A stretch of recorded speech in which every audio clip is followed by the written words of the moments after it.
Polysécurité, épisode sur l'actualité au 22 mars 2026, enregistré le 23 mars 2026.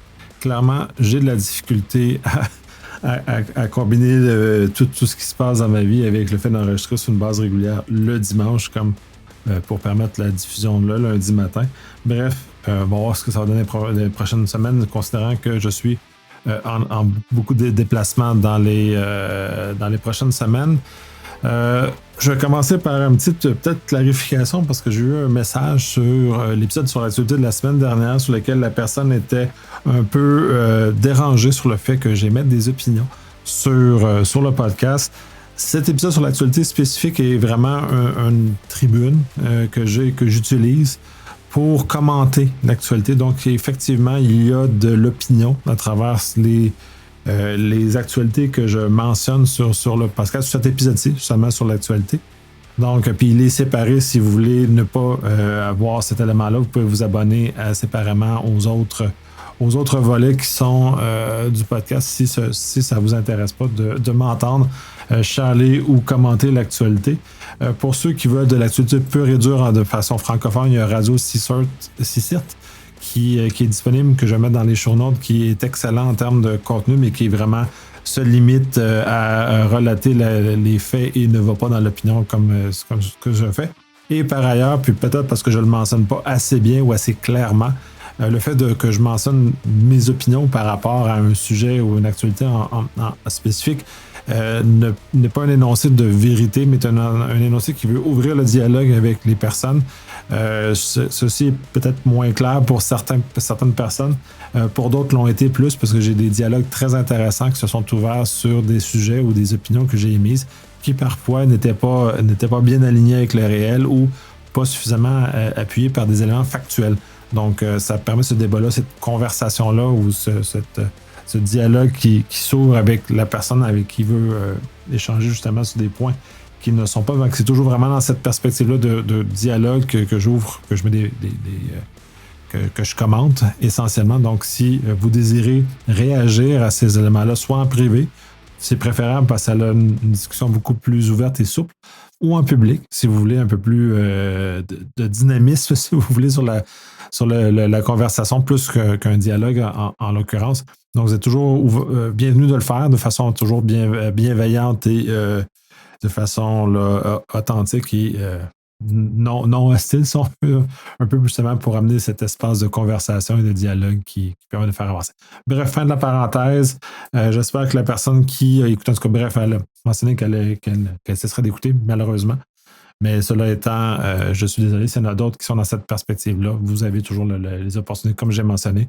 Et c'est vraiment dans une perspective d'ouverture du dialogue et non dans une espèce d'énoncé de c'est les faits et c'est comme ça et comme la vie. Bref, fin de ça. Shameless plug, 31 mars au 2 avril, InCyber, c'est à nos portes. J'ai très hâte, mon voyage a commencé à se préparer, j'ai plusieurs rencontres.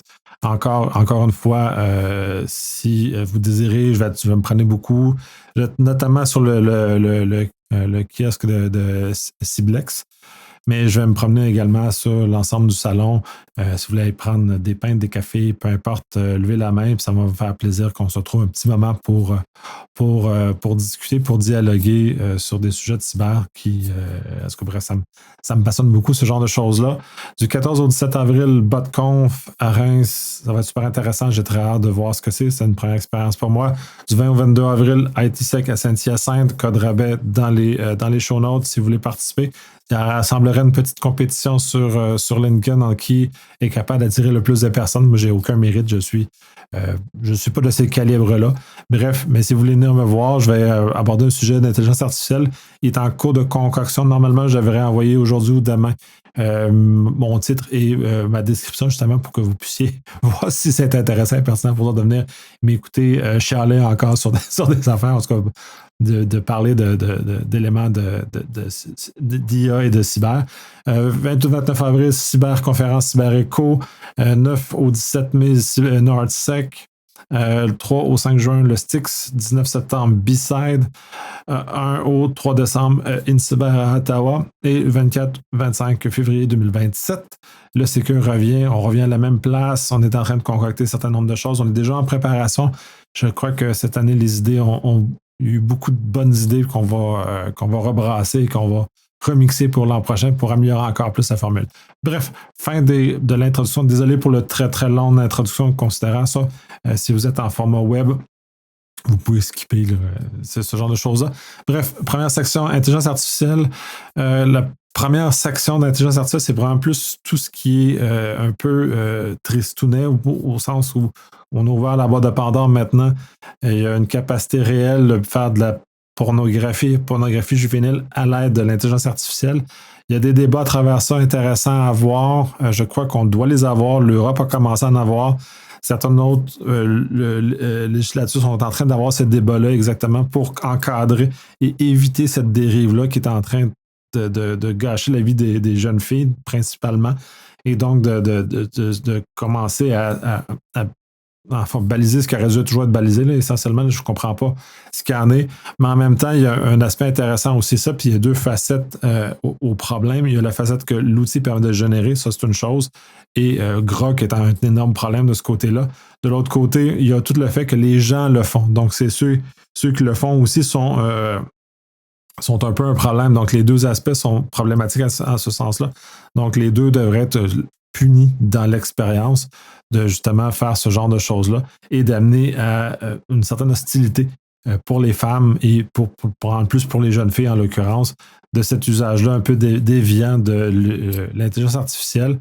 À travers ça, bon, l'Europe est en train de mettre des étapes pour bannir ça, puis c'est une très bonne chose, mais j'aime moins l'approche européenne qui décrit chaque action non autorisée. Mais bon, bref, ils le font, fait que c'est important. Il y a des jeunes filles qui sont en train de poursuivre Grok, et justement, dans un contexte américain, c'est la façon de faire bouger les choses. Donc, très bonne chose, justement, d'entamer des poursuites, justement, pour que ça devienne un peu plus, disons, clarifier les choses. Et essentiellement aussi, il y a une étude qui a été faite aux États-Unis sur le fait que les jeunes, entre eux autres, s'échangent des images de pornographie, entre eux autres, principalement des garçons, étant donné que c'est des jeunes en bas de 18 ans, en tout cas des adolescents selon la définition qui est là. Donc, c'est pas illégal au sens de la loi ou tout dépendant des lois, mais la plupart des lois ne rendent pas ça criminel, l'échange de photos nues entre adolescents ou dans un âge qui est suffisamment proche comme ça. Il y a des balises. Je ne suis pas un juriste, fait que surtout pas en droit criminel. Donc, valider, voir qu'est-ce qu'il y en a, mais normalement, les adolescents peuvent le faire entre eux autres. Donc, cet espace-là, il va créer un certain nombre d'autres problèmes. Le fait que ces jeunes-là le font.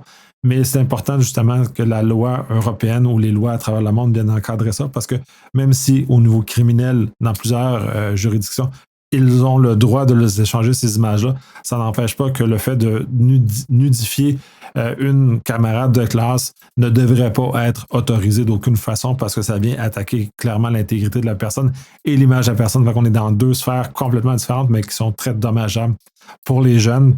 Et déjà que c'est déjà, en tout cas, bref, tout ça est problématique.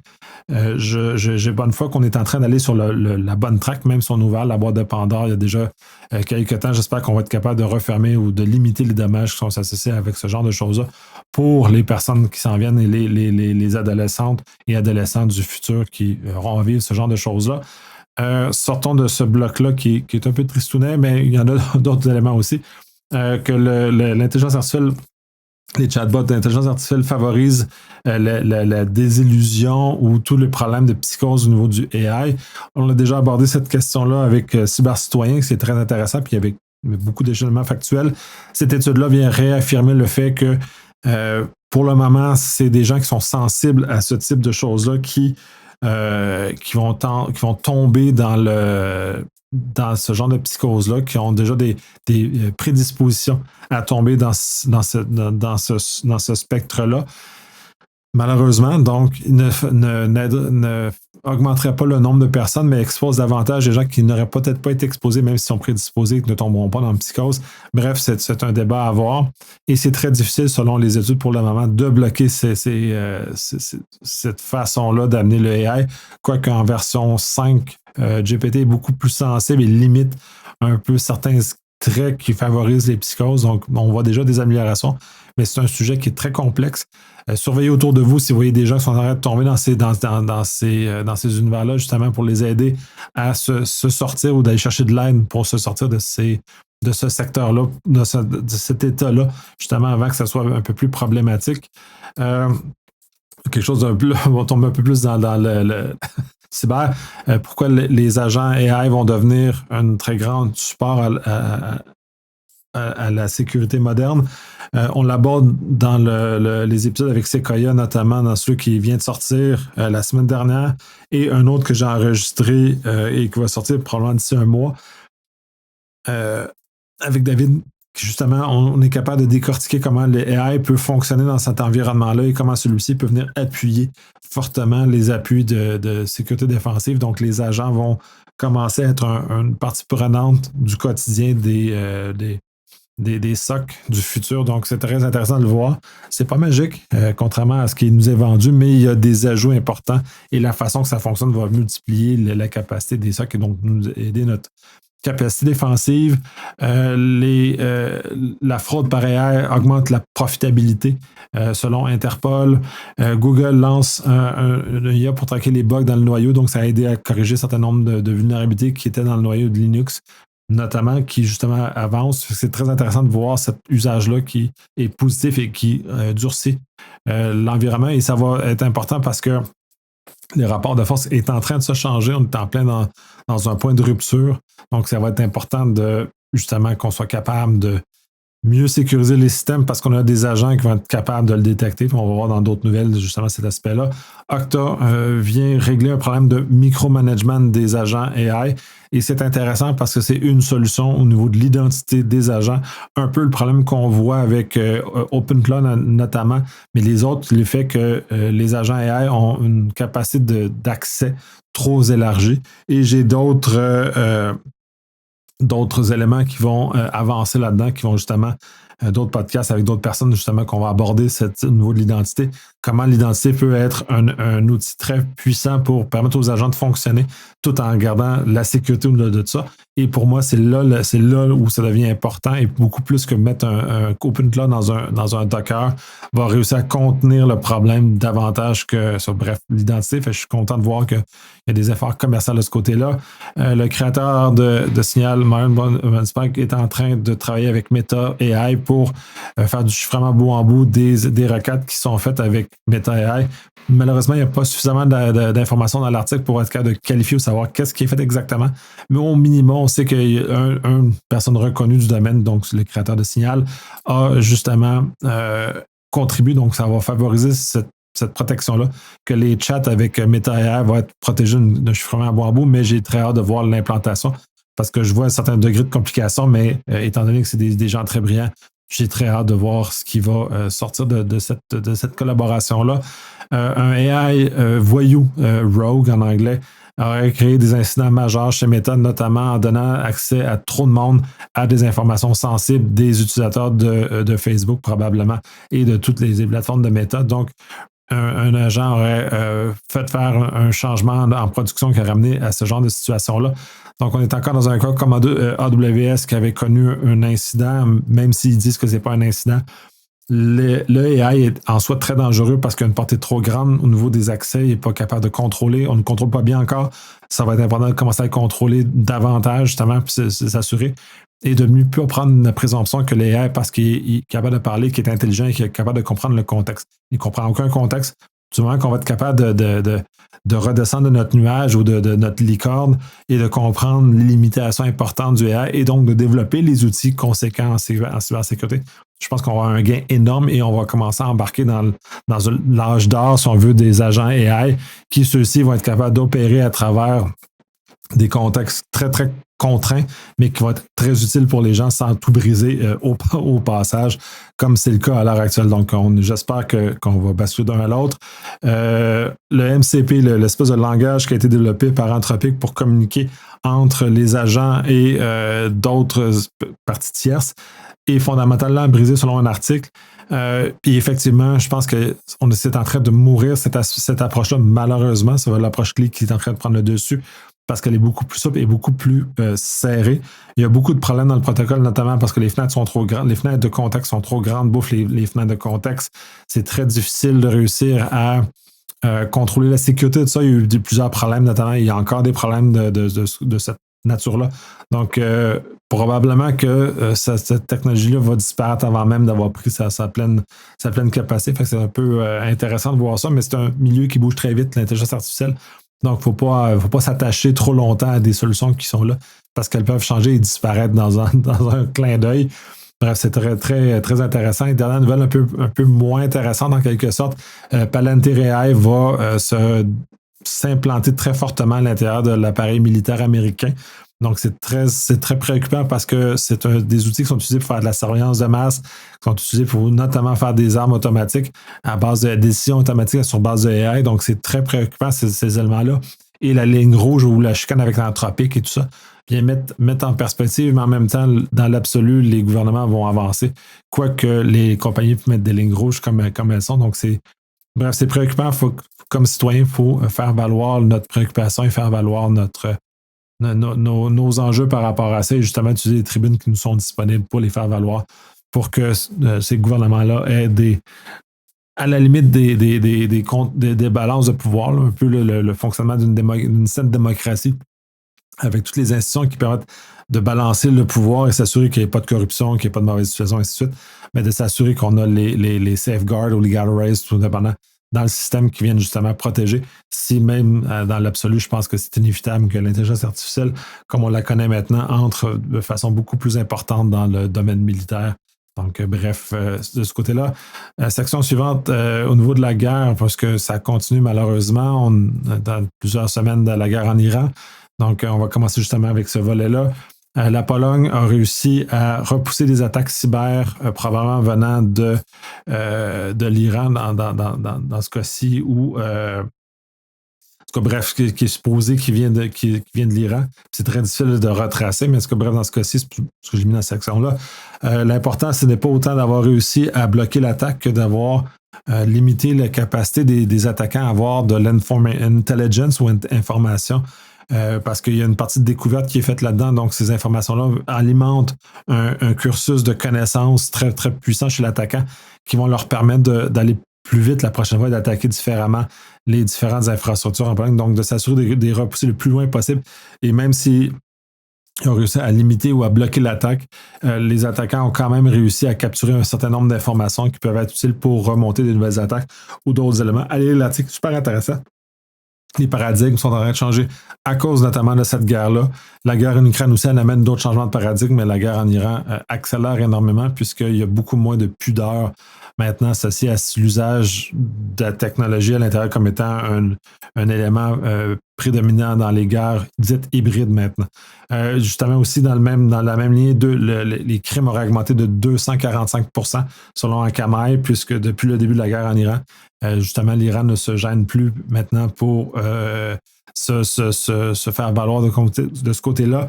Ça amène d'autres problèmes, étant donné qu'ils sont capables, ils n'ont pas coupé l'Internet, sont encore tous ces milieux-là qui sont encore utiles. Donc, ça va manœuvrer, fait que ça change vraiment la dynamique. Ou dans ce cas-ci, de toute façon, ils ne gênent plus maintenant, contrairement à d'autres pays qui ne sont pas en guerre ouverte, où ils vont en plus essayer de renier les actions qui sont posées de leur côté. Dans le cas de l'Iran, il n'y a plus aucun déni des actions, puisque de toute façon, sont en guerre, qui a été déclarée par malheureusement les Américains en l'occurrence. Les deux autres nouvelles qui sont très intéressantes au niveau de Stryker qui a été touché. Bon, pour certains, ce n'est que le début. Et c'est un rappel aussi, puis c'est là parce que Stryker a été touché sur le fait qu'ils ont attaqué Intune. Et donc, de faire très attention avec ces éléments-là infonuagiques qui sont exposés.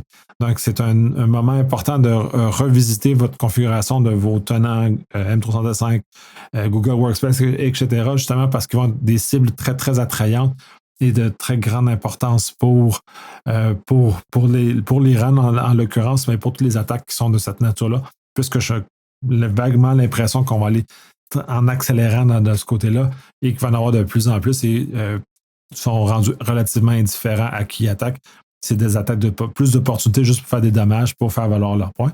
Dernière nouvelle de ce sous-section-là, les GPS sont brouillés dans le détroit d'Ormuz.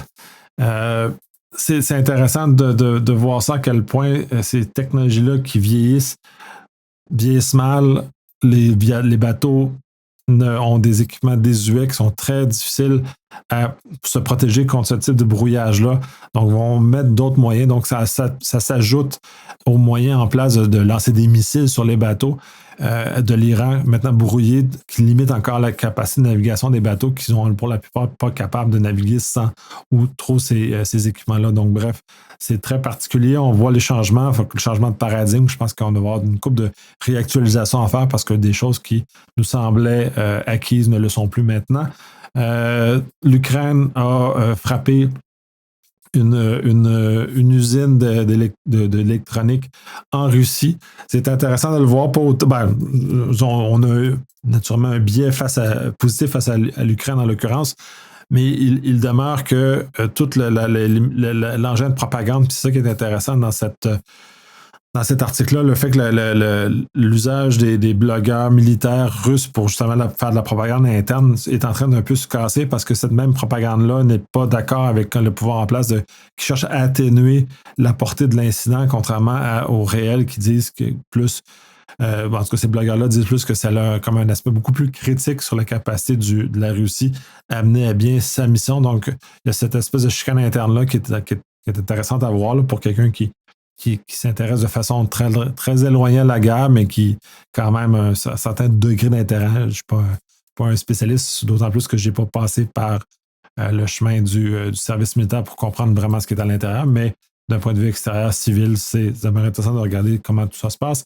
Et dernière nouvelle de cette section-là, la Maison-Blanche coupe ou jette une douche froide sur les compagnies qui parlait un peu de ce qu'on appelle les lettres de marque, ce qui donnait essentiellement l'autorisation à des entités privées à agir de façon régalienne, donc de projeter une violence régalienne sans autre formalité avec les lettres de marque. C'est des vieilles façons. C'est drôle de revoir ces termes-là. Je pense que c'est les pirates qui étaient essentiellement sous le régime des lettres de marque à l'époque, qui opéraient sur des autorisations régaliennes. Donc, bref, mais dans ce cas-ci, n'a pas, fait que la Maison-Blanche garde le contrôle, ce qui est une très bonne chose en soi, ne pas déléguer, même si le secteur privé va être un appui très fort, parce qu'on le voit comme notamment avec Palantir, par exemple, qui va se propager à l'intérieur de l'appareil militaire américain. Le contrôle ultime doit être là, même si on n'est pas nécessairement d'accord avec le contrôle qui est en place. Fait que, bref, parce que les compagnies privées ont d'autres intérêts qui ne sont pas alignés avec celles des dirigeants des États. Bref, fin de cette section-là. Section suivante, souveraineté numérique. Deux petites nouvelles fort intéressantes. Une sur le fait que le comité européen sur la souveraineté numérique et tout ce que c'est, justement, je chiale sur le fait qu'il y ait du sovereignty washing, là, c'est le fait de purifier certains gestes des grands hyperscalaires en l'occurrence. Donc, cette chicane-là est intéressante. Elle est fondée, il y a des éléments intéressants à y regarder. Par ailleurs, le fait que les hyperscalaires sont là, il faut admettre que quand le train est passé, on l'a raté. Donc, ça, il faut admettre, il ne faut pas jeter les hyperscalaires parce qu'ils sont là. Et d'ailleurs, je cherche très fort à essayer de chercher une façon de protéger de l'invasion américaine, si on veut, à travers les lois, le Cloud Act, même si ce n'est pas le plus épeurant de la gang, même si le FISA est beaucoup plus épeurant. Mais bon, bref, de se protéger comme ça, fait de voir comment les structures se font. Fait que c'est intéressant, mais en même temps, il faut admettre l'éléphant qui est dans la pièce, il est un peu tard. Et de laisser la place. Et ce qui amène à la nouvelle suivante qui est fort intéressante, qui est rapportée par Carbon dans ce cas-ci, où c'est Framasoft a publié deux éléments très importants, deux textes très, très importants et très intéressants au niveau de la souveraineté numérique. Puis pour ceux qui sont au Québec et au Canada qui s'intéressent à ces sujets-là, je crois qu'il y a de la matière très intéressante à aller chercher là-dedans, notamment la suite bureautique qui est développée à coût de millions de dollars, vient relativer un peu les éléments parce que beaucoup de gens pensent que c'est beaucoup d'argent, l'argent public et blabla. Et tous les fiascos qu'on a connus autant en Europe qu'au Canada au niveau de l'appareil public qui met de l'argent un peu de façon démesurée et non contrôlée dans l'informatique en général. Donc, il y a un peu cette angoisse-là. Et les chiffres sont très intéressants et très parlants au sens où le modèle de suite bureautique de type souveraine comme qui est proposé là revient à 75 € par année, par employé, quand on a des chiffres beaucoup plus élevés par mois ou équivalent par mois, par employé, quand on va utiliser des suites comme M365 ou Google Workspace. Donc, c'est très intéressant. Puis ça met une pression aussi pour peut-être recalibrer le marché, voir comment tout ça va se reconfigurer. Mais il y a un intérêt à regarder. Fait que ceux qui sont très intéressés à cet élément de souveraineté, surtout au Québec-Canada, allez lire ça, c'est super intéressant parce que ça l'amène du contenu fort intéressant et une réflexion qui est beaucoup plus puissante sur comment on doit aborder les choses. Et le second volet de l'article, ou de ce qu'il cite, il fait référence à le Airbus numérique. Et l'Airbus étant la constitution d'un grand fabricant aéronautique européen en opposition à Boeing qui était aux États-Unis. Donc, de prendre beaucoup de compagnies européennes et les ramener ensemble sur le grand chapeau qui est maintenant Airbus. Ça fait quand même longtemps que le chapeau Airbus existe, mais le grand chapeau Airbus. Et disent de ne pas aller dans cette direction-là parce que l'avantage du numérique, c'est la décentralisation et non la centralisation, comme l'a été les moyens de production dans le cas de Airbus, qui dans ce cas-ci, le modèle était solide. Dans le cas du numérique, non, parce qu'on va recréer le problème qu'on a avec la dépendance avec les Américains face aux Américains, notamment en recentralisant tous ces moyens technologiques-là. Donc, il y a une réflexion à avoir, c'est très intéressant et c'est très chouette d'avoir ce regard-là nuancé parce que au Québec, Canada, on a moins d'expérience de vie avec les notions de souveraineté numérique et toutes les nuances et tous les tons de gris, si on veut faire une analogie douteuse, de cette approche-là, donc de voir comment on peut prendre des bouts qui nous intéressent et qu'on peut avancer avec ce genre de choses-là. Bref, fin de cette section-là. Section suivante, Privacy. Sous-section surveillance en vrac, c'est deux nouvelles essentiellement qui parlent que le FBI achète des données en vrac des citoyens américains pour les suivre, pour les traquer. Et c'est essentiellement à travers les brokers qui vont acheter ces informations-là. Donc, c'est l'espèce de débat sur le fait qu'on peut acheter de façon avec des fonds publics des données de cette nature-là. Donc, c'est un peu malaisant. Personnellement, j'ai un peu d'inconfort. Cette discussion-là avait eu lieu avec Cybercitoyen, d'ailleurs, que l'épisode va sortir demain. À ce sens-là, puis j'ai pris vraiment beaucoup de retard. Il faut que je soigne ça à Cybercitoyen aussi, puis j'ai pas fait mes devoirs. Bref, on en avait abordé un peu là-dessus sur mon malaise, sur le fait que ces données-là peuvent être achetées sur des brokers. Ça revient là-dessus. Les législations sont plus ou moins claires. Il y en a qui l'autorisent beaucoup, il y en a qui ne l'autorisent pas. Fait que c'est de voir jusqu'à où on va avec cette économie-là et donc cette publicité-là qui finalement nous permet à l'État de nous surveiller davantage à des moyens qui sont légitimes parce qu'on a donné nos informations. Donc, il y a des questions à se poser, à savoir qu'est-ce que ces gens-là, tout ça se fait. Bref, c'est très problématique pour moi dans l'ensemble. Fait qu'on a besoin d'une réflexion de société très, très importante à ce niveau-là, justement, pour mieux encadrer l'usage de ça. Pas que ça devrait être interdit, mais il devrait peut-être avoir des chemins plus légitimes comme l'obtention d'un mandat, comme quand on veut faire de la perquisition, de voir s'il n'y a pas des chemins justement sur la balance des pouvoirs, ce que je mentionnais précédemment, qui nous permet de rééquilibrer et ne pas avoir de l'abus de pouvoir de la part de l'exécutif, en l'occurrence, pour faire ça, où le judiciaire vient justement contrebalancer correctement cet élément-là qui est bien encadré par le législatif. Bref, cours de démocratie 101. Puis c'est intéressant, que les gens commencent à s'intéresser davantage aux aspects démocratiques, la séparation des pouvoirs, parce que c'est des plis très, très importants qui sont en train de se faire malheureusement malmenés à l'heure actuelle. Fin de cette sous-section, le Contemporary, Pokémon Go entraîne les robots livreurs. Essentiellement, cette application-là qui fait le cours depuis très, très, très longtemps enregistre les images qui sont envoyées et ces images-là servent à entraîner des modèles. Donc, essentiellement, ça l'a servi à aller plus loin. C'est un peu dans un contexte où les données sont utilisées pour d'autres choses. En même temps, il faut comprendre que l'application est gratuite, donc on est le produit essentiellement. Donc, ces images-là sont retournées, sont envoyées à d'autres fins pour l'entraînement, dans ce cas-ci, des livreurs robots qui, justement, sont capables d'avoir une précision extrême par la base de ces images-là, dans lesquelles les GPS sont insuffisants dans les villes pour réussir à avoir ce degré de précision-là. Donc, on est dans un contexte, on va avoir des bénéfices, mais tous ces gens-là ou toutes ces personnes-là ont contribué contre leur gré ou sans le savoir en général, qui participent à ce genre de choses-là, parce que malheureusement, on est mal éduqué de ce côté-là. Article qui revient sur le fait que Instagram va cesser l'encryption bout en bout et les dangers qui sont associés avec ça. Fait que c'est intéressant de voir qu'il y a d'autres personnes qui, comme moi, s'intéressent aux conséquences qu'il peut y avoir par rapport à l'abandon de cet élément-là et qui est justifié que par le faible nombre.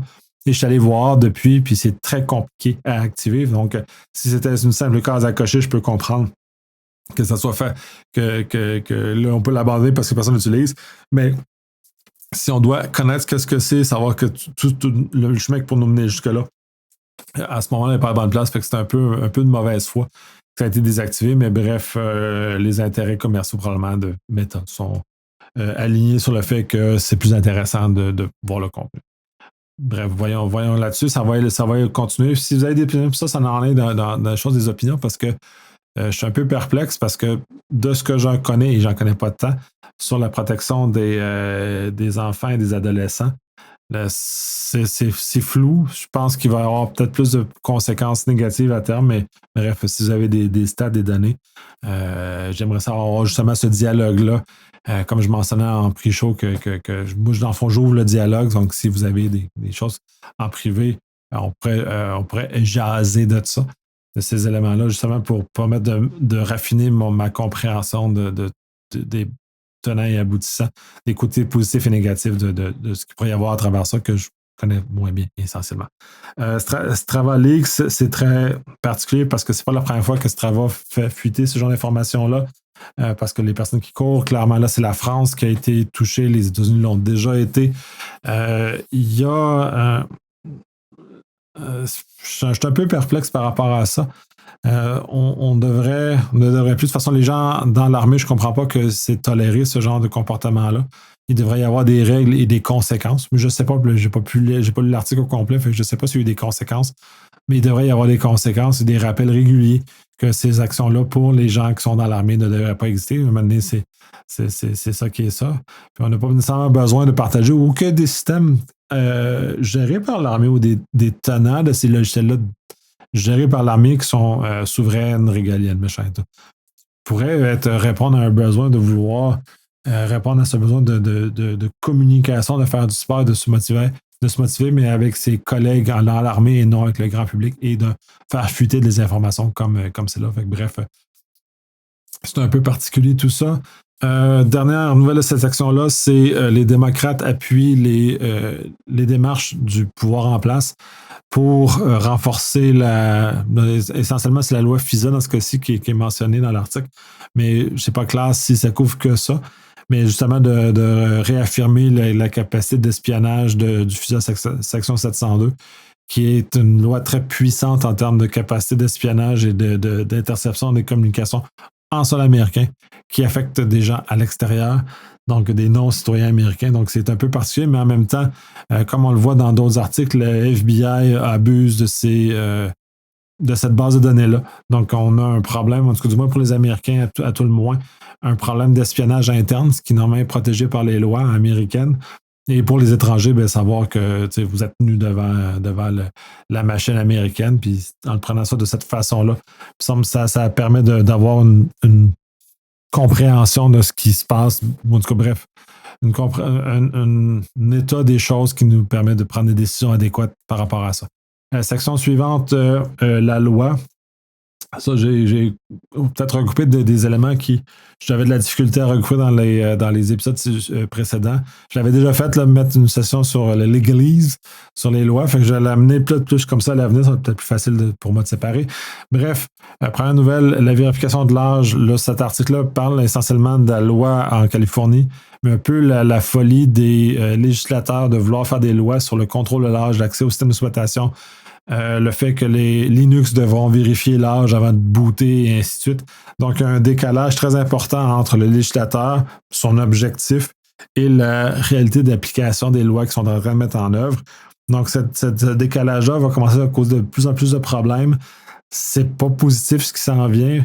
Il va falloir qu'on trouve, parce qu'il y a des moyens législatif pour arriver à l'objectif, notamment de protéger les enfants, de protéger les adolescents, mais je crois que ce n'est pas la bonne track dans laquelle on est. Et dans la même nouvelle suivante, c'est dans la même ligne, Chat Control est finalement débooté, ne réussit pas à avoir un appui suffisant pour continuer son cycle de vie.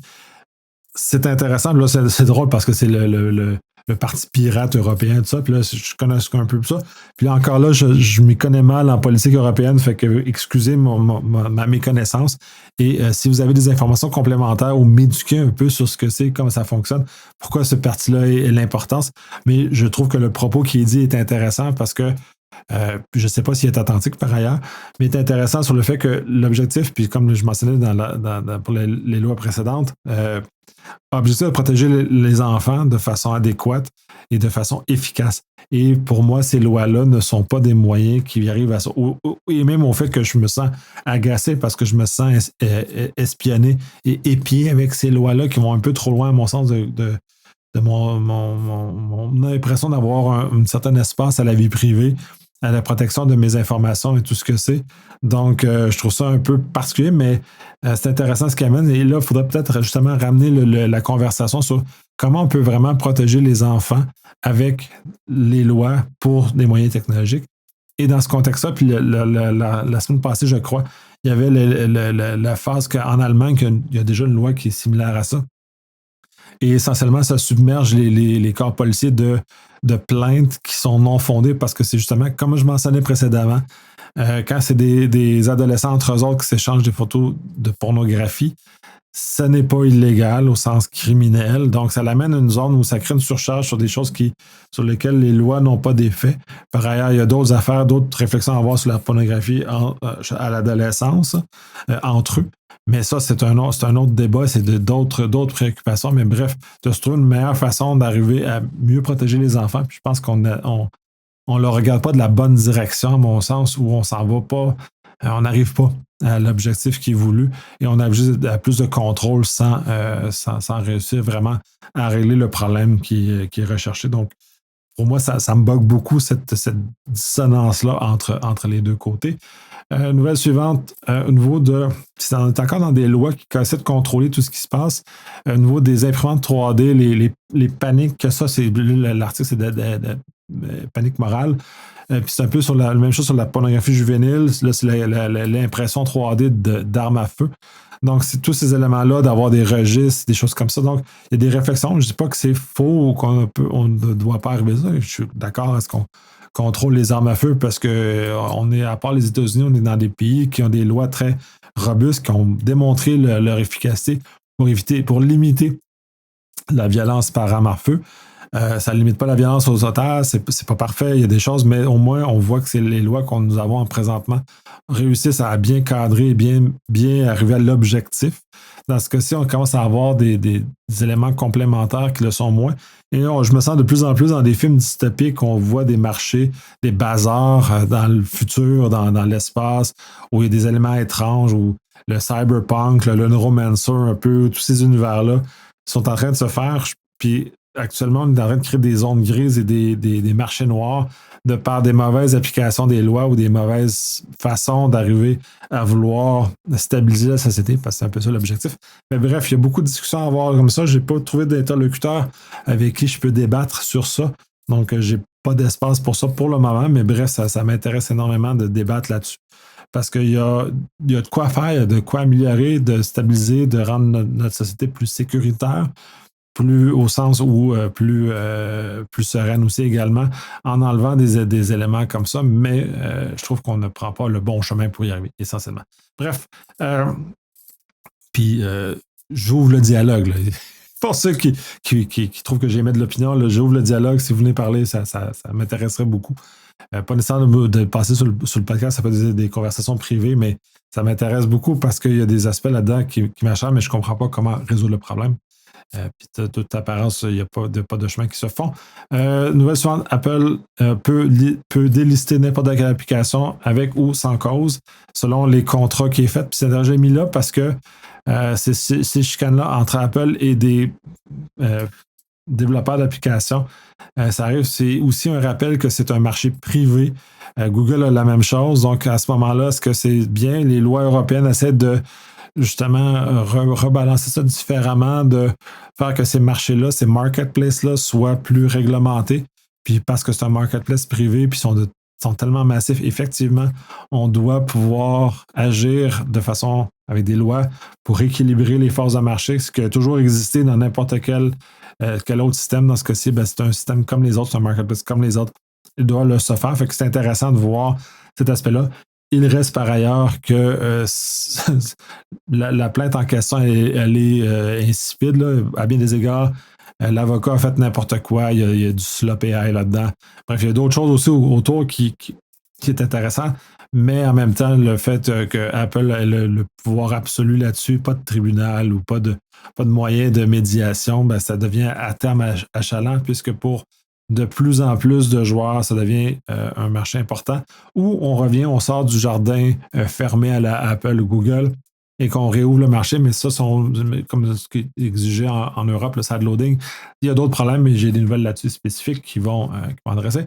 Puis là, je me dépêche aussi. J'ai vraiment beaucoup de nouvelles. J'ai vraiment eu de la misère à filtrer en plus. Cloudflare va faire appel du Privacy Shield en Italie en espérant de faire ça. Cette chicane-là continue. Il faut juste le mettre là parce que c'est pas terminé. Il y a encore des éléments importants qui sont là, mais je pense qu'il y a d'autres façons d'aborder le problème que par des lois comme le fait l'Italie. Encore là, je pense que c'est une déviation de comment les lois pourraient avoir ou peuvent avoir un effet positif sur la protection des actifs des compagnies notamment, mais aussi de déstabilisation sociale et ainsi de suite. Fait que il y a beaucoup de choses. Fait que c'est une nouvelle qui m'intéresse quand elle pop-up une fois de temps en temps. Section suivante, rouge. Washington dit que le cybercrime, c'est du crime organisé. Effectivement, ça fait plusieurs fois que je le mentionne, il faut changer l'approche. Le changement du vocabulaire va probablement aider les législateurs et les décideurs à faire acte que c'est du crime organisé. Et quand on a du crime organisé, bon, on prend des moyens spécifiques au crime organisé. Donc, ça va peut-être déverrouiller dans la tête des gens cette façon d'approche-là. Et justement, de pouvoir endiguer de façon durable le crime organisé parce que c'est vraiment un gros problème. C'est pire que pire, puis ça permet en tout cas, bref, ça attaque principalement les gens vulnérables ou les compagnies vulnérables.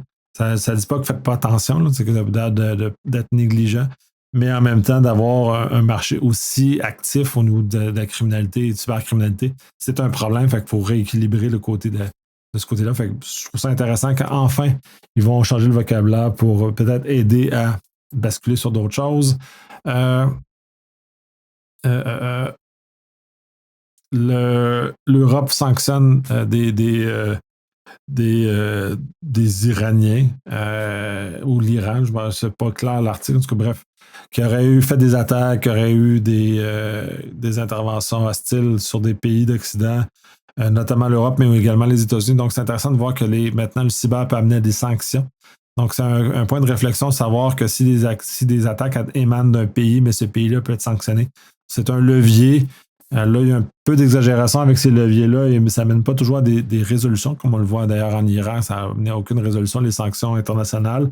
Donc, on est dans un contexte hybride, mais bref, de voir qu'il commence à avoir des actions concrètes contre les pays qui hébergent des groupes criminels comme ça. Donc, c'est intéressant de voir ce changement d'approche-là. Changement de technique, les techniques, tactiques et procédures de TTP des ransomware est en train de changer puisque le marché est beaucoup moins lucratif qu'il l'a déjà été. Donc, tranquillement, les choses vont bouger. C'est un très bel article de Google. À la fin, il semble avoir une référence à l'équipe de Flare à Montréal, mais je peux me tromper, mais si ont vraiment contribué à cet article-là, c'est vraiment chouette. C'est un très, très gros article. Je vous recommande de le lire au complet parce qu'il est vraiment très, très dense. Je n'en parlerai pas beaucoup plus longtemps que le fait que étant donné que l'argent est en train de disparaître du modèle ransomware, on va probablement voir d'autres façons émerger, d'autres tooling, d'autres approches qui vont probablement émerger justement pour compenser la diminution des revenus d'un côté. Donc, c'est une bonne chose que les revenus diminuent parce que les compagnies sont de plus en plus sécurisées, ce qui est une bonne nouvelle, ou refusent de payer, ce qui est aussi une bonne nouvelle en soi. Donc, d'arriver comme ça, d'appauvrir ce marché-là, mais en même temps, comme dans toute chose, il va y avoir un rebond. L'article n'est pas très clair sur les rebonds, mais le mettre en lumière. Allez lire, c'est super chouette. C'est très, très dense, il y a énormément de choses dedans. Fait que c'est très, très intéressant de voir comment ça s'en vient. Deux toolkits d'attaque qui, un, ont été par les Russes, l'autre par l'Iran, je crois. C'est Darksword puis Coruna qui peuvent attaquer facilement des iPhones. Cette nouvelle-là me déstabilise un peu parce qu'a priori, j'avais toujours eu l'impression que les 0D de iPhone étaient très rares et très dispendieux. Dans ce cas-ci, c'est tombé dans la nature, c'est utilisé par des bandes criminelles. Donc, on a un certain problématique par rapport à ça. Par ailleurs, la recommandation, c'est de mettre à jour votre système d'exploitation, votre iOS. C'est la meilleure façon de se protéger contre ce type d'attaque-là, déjà à la base. Puis deux, si vous êtes partie des personnes qui pourraient potentiellement être ciblées, de mettre le mode lockdown va vous protéger davantage contre ce type d'attaque-là. Mais il va y avoir déjà, j'ai planifié des épisodes avec Guirec notamment pour parler de cet aspect-là des flottes d'iPhone désuets et qu'est-ce qu'on fait avec ça et comment ça peut devenir un problème, malheureusement. Puis j'en ai un autre avec Guillaume Ross sur lequel je vais apporter le Hacklore qu'on va discuter spécifiquement là-dessus. Ça va être intéressant parce que le Hacklore dit que ça ne sert à rien, inquiétez-vous pas de ça. Et dans les faits, maintenant, on commence à voir qu'il commence à avoir un clash. Fait qu'on va avoir une belle discussion avec ça, avec comment on peut refaire du sens du Hacklore dans un contexte où les groupes criminels maintenant ont des toolkit qui était normalement très, très coûteux avant. Et en tout cas, bref, ça va être intéressant d'avoir ces conversations-là, justement. Et quand on parle d'avoir un dialogue, ça fait partie de ça, d'aller plus loin dans les nouvelles que je parle là et les opinions que j'aimais. Bon, boîtier KVM IP. 9 failles qui offrent l'accès route. Ça rappelle le fait que ne pas exposer vos boîtiers KVM, les mettre sur des réseaux séparés. On revient à ce qui se faisait avant. Justement, on isolait le réseau des serveurs justement pour ne pas l'exposer au réseau des postes de travail. Mais on est encore dans la même chose. Faites les mêmes règles. Même si les boîtiers sont vulnérables, vous allez avoir un minimum d'action. Et on revient aussi, puis cette nouvelle-là me chatouille, puis la suivante aussi d'ailleurs. Donc, je vais lire la suivante, puis je vais peut-être faire une aparté d'opinion sur où on s'en va comme système. L'autre, c'est le fait que Amazon aurait vu, AWS aurait vu l'attaque sur le 0D de Cisco, puis qui amenait à beaucoup de mouvements latéraux, puis beaucoup de choses à l'intérieur des organisations qui ont été touchées. Et là, on est dans un contexte où on regarde encore dans le passé, puis je pense que le modèle, puis avec les AI, ça a beaucoup changé. Les KVM IP, c'est beaucoup ça. On a tellement de morceaux qu'il faut qu'on fasse sens de tout ça. Il faut l'intelligence artificielle surveiller. On ne peut pas juste avoir des IOC. Les IOC sont vite dépassés. On est toujours en train de courir. Donc, il y a vraiment un changement de paradigme. Ça fait plusieurs fois que je trouve que notre domaine est cassé en communication, parce qu'on ne communique pas bien. On ne réussit pas à passer notre message aux gens qui devraient l'écouter, qui devraient prendre action et poser des gestes concrets pour se protéger davantage, de un. Puis de deux, on est très, très attaché à notre mode de fonctionnement du passé et on le voit encore de nos jours. Et là, qu'est-ce qu'on fait dans un contexte? Les grandes entreprises ont les moyens de se payer des équipes, parce qu'en général, elles sont beaucoup mieux protégées. Mais qu'est-ce qu'on fait dans des contextes où finalement tout est vulnérable? Tout va l'être vulnérable, puis on va voir dans les nouvelles suivantes. J'en ai d'autres qui reviennent là-dessus.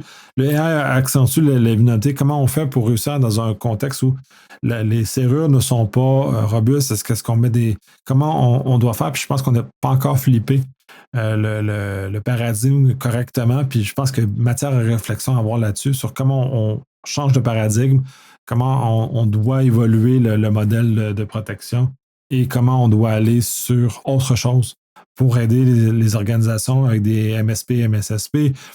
Peu importe ce qu'on fait, comment on réussit à faire dans un contexte où tout est invariablement vulnérable. Anyway, dans ce genre de choses-là, puis là, le savoir qu'on l'a vu plusieurs jours d'avance, ben, comment on fait pour réussir à ramener cette télémétrie-là avant que l'attaquant fasse du mal.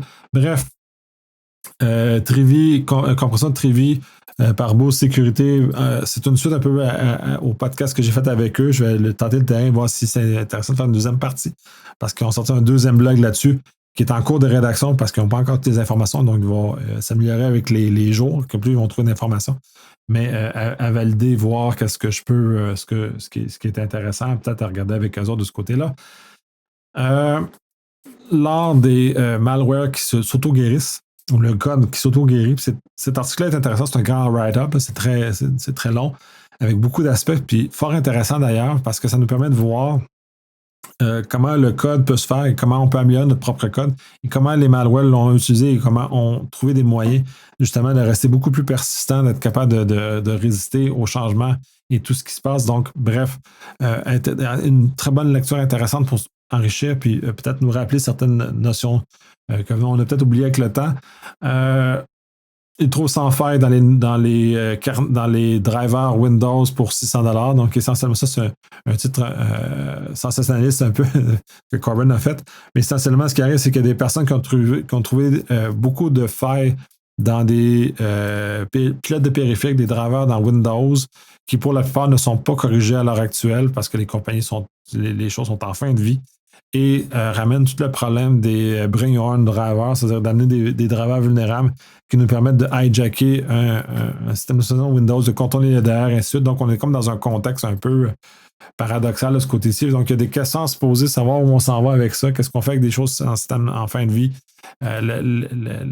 L'effort de Microsoft de maintenir cette continuité dans le temps, comment on peut assurer la compatibilité longtemps dans le temps comme Microsoft le fait, mais tout en protégeant les systèmes. Il y a beaucoup d'éléments à réfléchir là-dessus, donc c'est très préoccupant. Et quand je disais que le terrain change, ça en est un exemple, on est capable de trouver sans faille qui est capable de faire l'élévation de privilèges sur des drivers dans Windows pour 600 $. Donc ça, c'est un travail de recherche. Ça légitime qui a été fait de la déclaration faite auprès des fabricants des drivers dans ce cas-ci. Et là, c'est de penser que des attaquants ont la même capacité à l'heure actuelle. Donc, on est dans un contexte où la symétrie entre les attaquants et les défendeurs est en train de se grandir. Donc, on n'est pas capable de changer le paradigme. On va se retrouver avec un problème dans vraiment pas très longtemps où finalement tout va se faire casser de façon un peu trop facile, malheureusement. Donc, on est un peu dans de la dystopie. Bref, ça serait intéressant d'avoir une réflexion de comment on peut flipper les choses pour retourner l'avantage aux défenseurs. Nouvelle suivante, Dell. False compliance as a service qui est faux. C'est intéressant parce que ça ramène aussi, ça déclare une fraude qui existe beaucoup, où il y a plusieurs compagnies qui garantissent la conformité à plusieurs cadres normatifs, notamment SOC 2 dans ce cas-ci, ISO, ou d'autres de cette nature-là qui sont nécessaires pour faire de la business à des grandes organisations et qui sont complètement fausses. Donc, c'est intéressant de le voir. Tout ce travail d'enquête qui a été fait. Allez lire, c'est super long comme article, mais il est très important parce qu'il ramène quand même beaucoup de points. Et comment nous, quand on a besoin des vraies certifications, on va se défendre contre ce type de fraude-là qui existe, qui malheureusement répond à un besoin parce que les gens veulent aller vite et ils veulent pas payer les gros audits, donc ils sont prêts à payer pour des firmes comme ça qui sont un peu moins scrupuleuses. Et la fuite d'informations que Dell a connue démontre cet élément-là. Jaguar Land Rover, il y a un article très intéressant qui relate que le fait que les autres appellent les WatchGuard, essentiellement les vérificateurs mentionnent que c'est un très mauvais précédent que le gouvernement britannique ait bail-out Jaguar Land Rover dans l'occurrence après l'attaque cyber.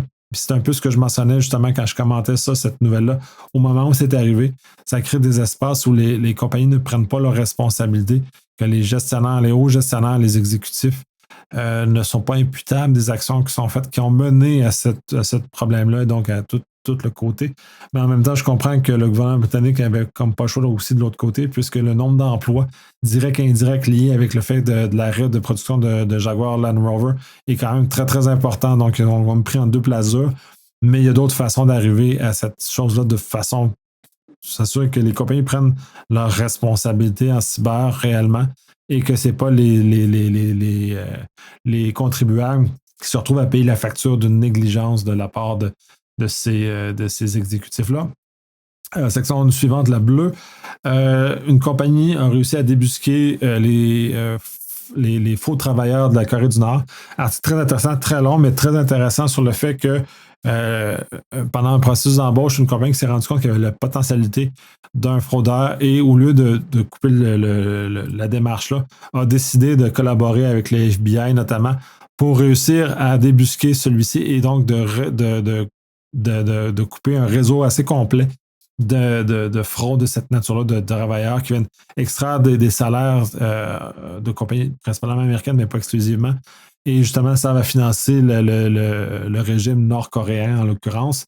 Donc, d'arriver dans cet état-là et donc de trouver les lieux d'hébergement en sol américain où les laptops sont envoyés justement pour frauder et donner l'impression qu'ils sont en sol américain et qui sont ensuite contrôlés par des gens en Corée du Nord. Donc, c'est très intéressant à les lire. Vous allez voir toute la démarche, toutes les étapes, ce qui a réussi, les doutes et après.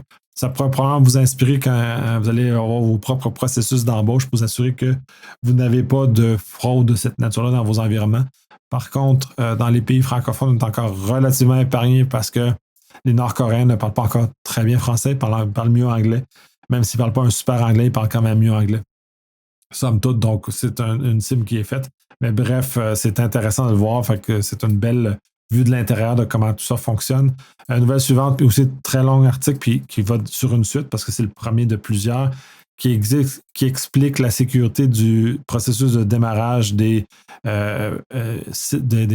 Mac depuis le CPU M1. Donc, toute la chaîne de confiance qui est montée pour démarrer le système d'exploitation. C'est super intéressant. Il y a tous les endroits où il y a des vulnérabilités qui ont été trouvées, tout ça. Fait que c'est très, très, très beau travail de recherche. Si vous êtes intéressé à ce genre de sécurité-là, de chaîne de confiance et tout ça, les lire, c'est génial, c'est un bijou. Nouvelle suivante, Android 7 va bloquer les apps qui abusent les services d'accessibilité. C'est un peu en réponse à tous les problèmes qu'il y a sur Android, sur le fait que ces services d'accessibilité-là permettent de lire l'écran et justement d'aller voler des informations aux utilisateurs.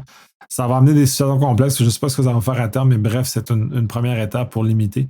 Mais je pense qu'il y a des problèmes encore là. On revient. Est-ce qu'on faudrait changer le paradigme? Est-ce qu'il y a peut-être quelque chose de brisé dans l'ensemble du paradigme qui permet aux attaquants de fleurir dans tous ces environnements-là et de façon abusive jusqu'à un certain point, de pouvoir exploiter ces problèmes de design-là finalement.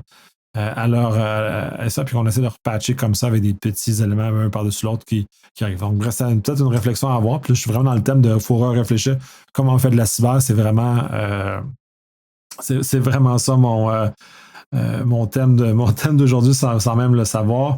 Après ça, le Japon va autoriser les Proactive Cyber Defense qui appelle, mais c'est seulement hackback pour le 1er octobre. Donc, c'est intéressant de voir qu'il commence à avoir des mouvements de ce côté-là pour justement pour améliorer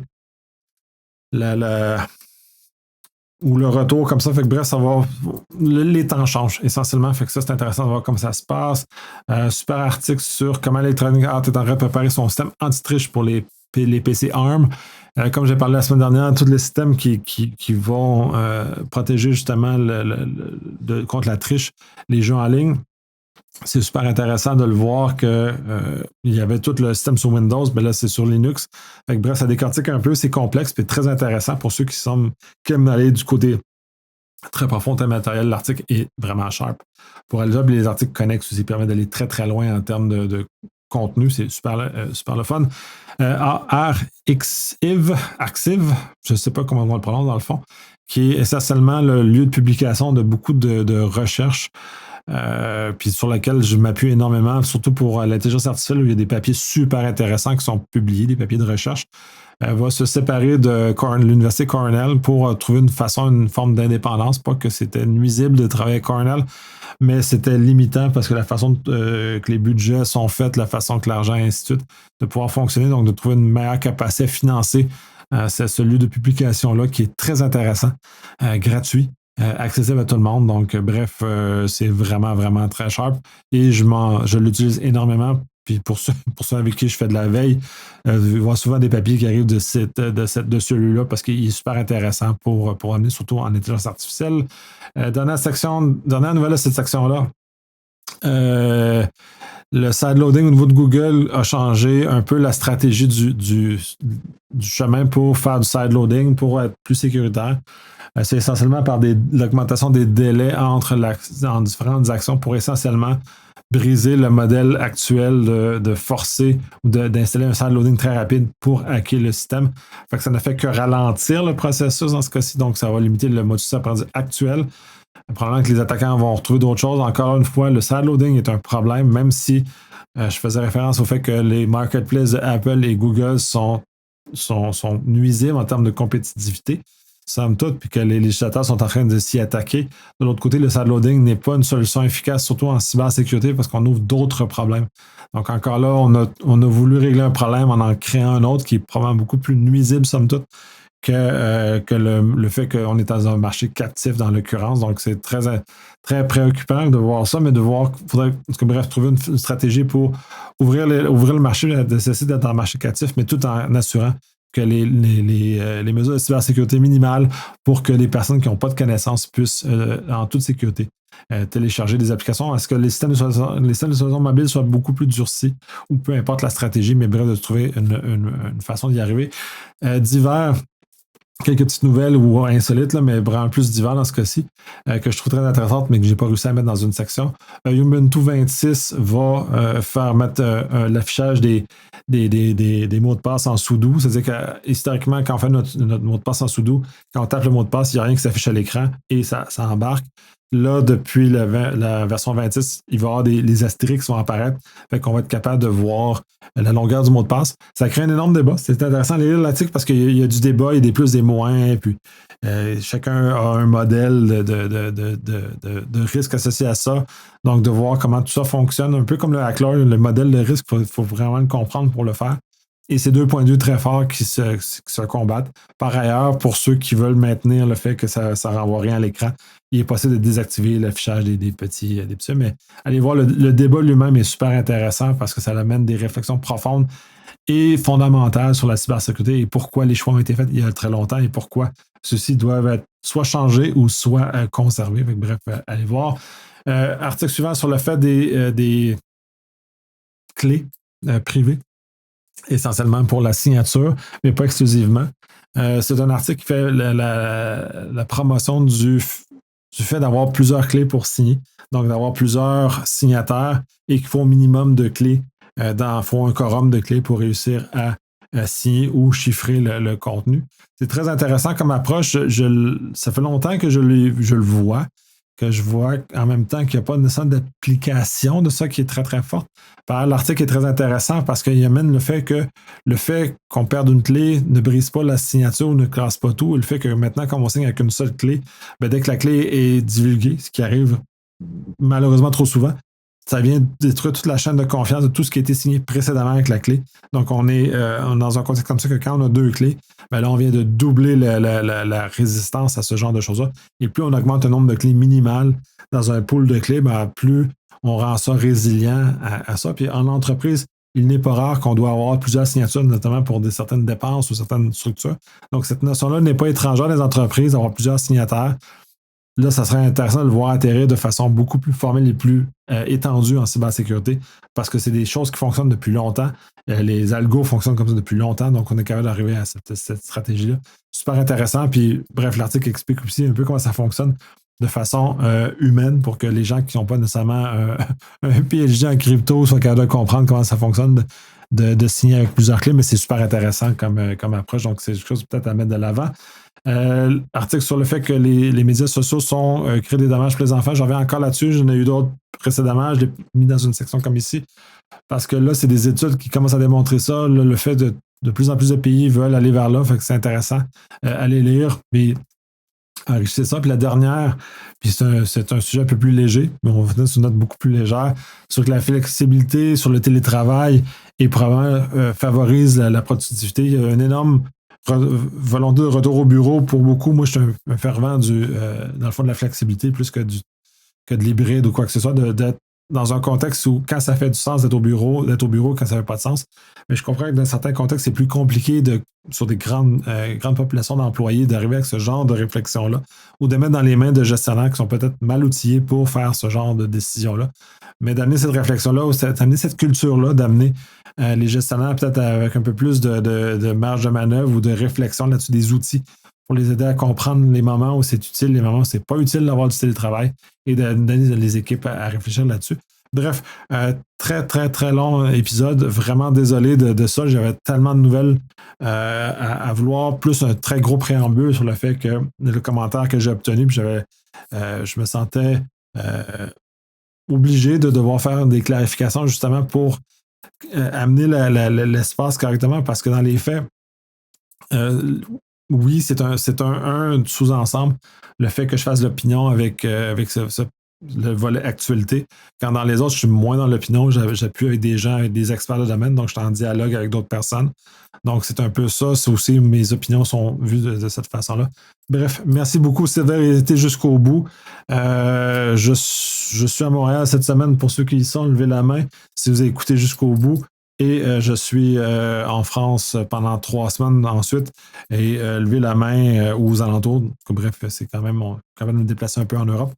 Levez la main pour si vous voulez me prendre un verre, un café, ou jaser, ou parler de projets, ou faire podcast, ou des débats de sujets que j'ai abordés sur le podcast que vous croyez que c'est beaucoup plus intéressant de le faire en personne. Puis des fois, effectivement, c'est beaucoup plus intéressant d'avoir ces conversations-là en personne que par écran et texte interposés.